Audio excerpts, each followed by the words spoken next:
नमस्कार. कधी विचार केला आहे का की प्रयोगशाळेत इतकी सगळी मूलद्रव्य असताना त्यांची मांडणी कशी केली जात असेल? आज आपण एका अशा शास्त्रज्ञाच्या प्रवासाची गोष्ट पाहणार आहोत ज्याने पहिल्यांदाच या गोंधळात एक सुसूत्रता शोधण्याचा प्रयत्न केला. चला थोडं इतिहासात मागे जाऊया.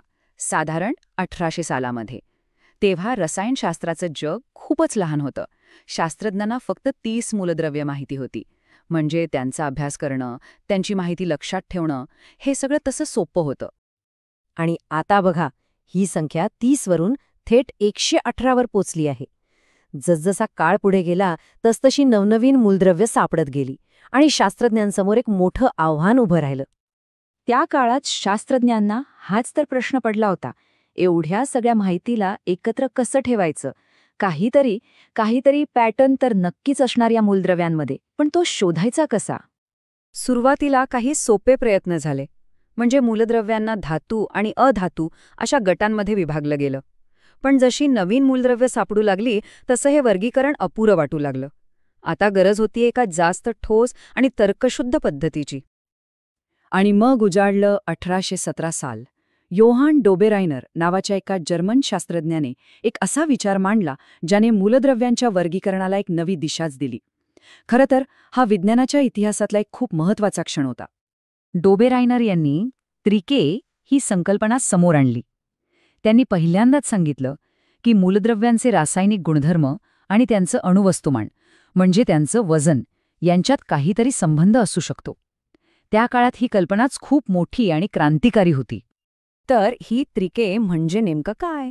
अगदी सोप्या भाषेत सांगायचं तर हा 3 मूलद्रव्यांचा एक ग्रुप आहे ज्यांचे रासायनिक गुणधर्म जवळजवळ सारखेच असतात. आणि सगळ्यात महत्त्वाचं म्हणजे मधल्या मूलद्रव्याचं अणुवस्तुमान हे पहिल्या आणि तिसऱ्या मूलद्रव्याच्या अणुवस्तुमानाच्या सरासरी इतकं असतं. चला तर मग बघूया ही पद्धत काम कशी करते. डोबेरायनर यांनी काही सोप्या पायऱ्या वापरल्या. सगळ्यात आधी सारखे गुणधर्म असलेली 3 मूलद्रव्ये शोधायची. त्यांना त्यांच्या वजनानुसार म्हणजे अणुवस्तुमानानुसार चढत्या क्रमाने लावायचं आणि मग एक साधं गणित करायचं. हा नियम खरंच लागू होतो का हे पाहण्यासाठी आपण लिथियम, सोडियम आणि पोटॅशियम यांचं उदाहरण घेऊया. गंमत म्हणजे या तिन्हींचे रासायनिक गुणधर्म खूपच सारखे आहेत. इथे बघा, आपल्याकडे लिथियम, सोडियम आणि पोटॅशियम यांची अणुवस्तुमानं आहेत.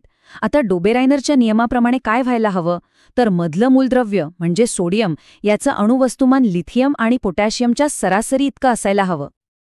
त्यांचं मूळ सिद्धांत पुन्हा एकदा आठवूया. मधल्या मूलद्रव्याचं वजन हे बाकी दोघांच्या वजनाच्या सरासरी इतकं असतं. चला तर मग हे गणित करूनच बघूया.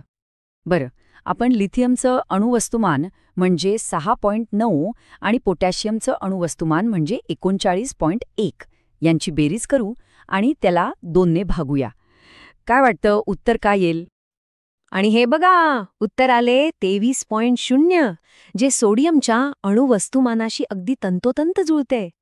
जरा विचार करा, डोबेरायनर यांना जेव्हा हे पहिल्यांदा कळलं असेल तेव्हा त्यांना किती आनंद झाला असेल.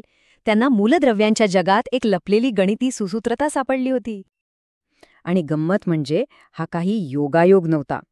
डोबेरायनर यांना असेच आणखी काही गट सापडले जिथे हा नियम लागू होत होता. इथे त्याची काही उदाहरणे आहेत. पण यामुळे एक मोठा प्रश्न उभा राहिला. ही पद्धत सगळ्याच मूलद्रव्यांना लागू होते का? आणि या प्रश्नाचं उत्तर होतं नाही. डोबेरायनर यांनी सुरुवात तर खूप चांगली केली होती, पण त्यांची ही कल्पना परिपूर्ण नव्हती. या त्रिकांच्या सिद्धांताला काही मर्यादा होत्या.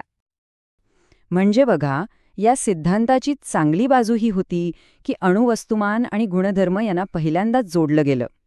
पण अडचण ही होती की त्या काळात जेवढी मूलद्रव्य माहीत होती त्या सगळ्यांना या त्रिकांच्या गटात बसवणं शक्यच नव्हतं.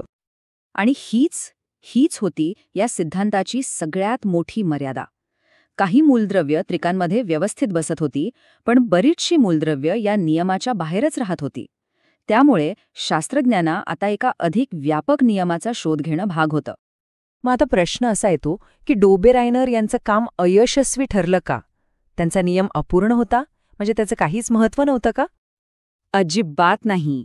डोबेरायनर यांचं काम अयशस्वी नव्हतं, तर ते एक अत्यंत महत्त्वाचं पाऊल होतं. त्यांनी विज्ञानाला एक दिशा दाखवली.